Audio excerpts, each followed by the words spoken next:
দর্শক মন্ডলী, আসসালামু আলাইকুম। আজকে একটা ভালো সংবাদ দিব। বাংলাদেশ দল কিন্তু 10-10 আজকে দেওয়া যায়। আমরা কিন্তু সকলেই জানি টি-20 সিরিজ শ্রীলঙ্কায় চলতেছে। আজকে ছিল দ্বিতীয় ম্যাচ। টসে জিতে শ্রীলঙ্কার অধিনায়ক বাংলাদেশকে ব্যাটিংয়ে পাঠায় এবং বাংলাদেশ নির্ধারিত 20 ওভারে 177 রান করেন 7 উইকেটের বিনিময়ে। তার জবাবে শ্রীলঙ্কা দল অল আউট হয়ে গেছে 15.2 ওভারে মাত্র 94 রান করে। ফলে 83 রানের জয় পেয়েছে শ্রীলঙ্কার বিরুদ্ধে। সব থেকে বড় জয় কিন্তু এটা বাংলাদেশের এবং শ্রীলঙ্কার মাঠেও বড় জয়। যাই হোক, আজকে ব্যাটিংয়ে প্রথমে তানজিম হাসান, উনি 8 বল খেলে 5 রান করেছেন। ওনার নামের প্রতি সুবিচার করতে পারেননি। আরো সব থেকে বেশি নামের প্রতি অবিচার করেছেন উনি হলেন ইমন পারভেজ হোসেন। উনি মাত্র 0 রান 3 বল খেলেও আউট হয়েছেন।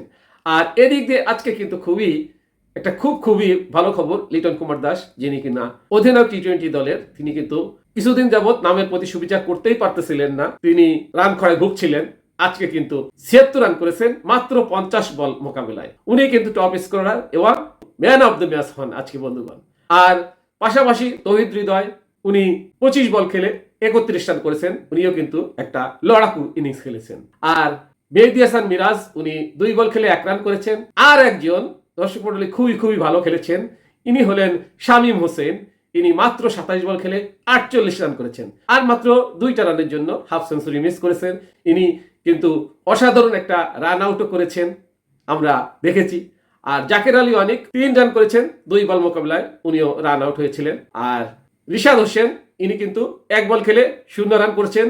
আর সাইফুদ্দিন, উনিও কিন্তু 2টা বল মোকাবেলা করে 6 রান করেছেন, মূল্যবান 6 রান, যার ফলে বাংলাদেশের 7 উইকেটে 177 রান 20 ওভারে করতে সক্ষম হন।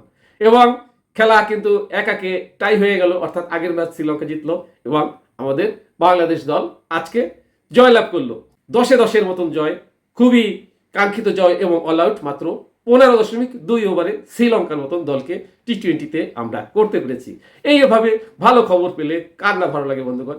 এই জন্য অনেক রাত তারপরও চিন্তা করলাম একটা ভিডিও করি, আপনাদের সাথে আসি, একটু ভালো লাগাটা, ভালোবাসাটা, স্মরণীয় মুহূর্তটা আপনাদেরকে স্মরণে রাখি। শেষ যে ম্যাচ টি-20 সিরিজ নির্ধারণী ম্যাচ হয়ে গেল, সুতরাং সেটার দেখার আমন্ত্রণ জানিয়ে আজকের মতো বিদায় নিচ্ছি।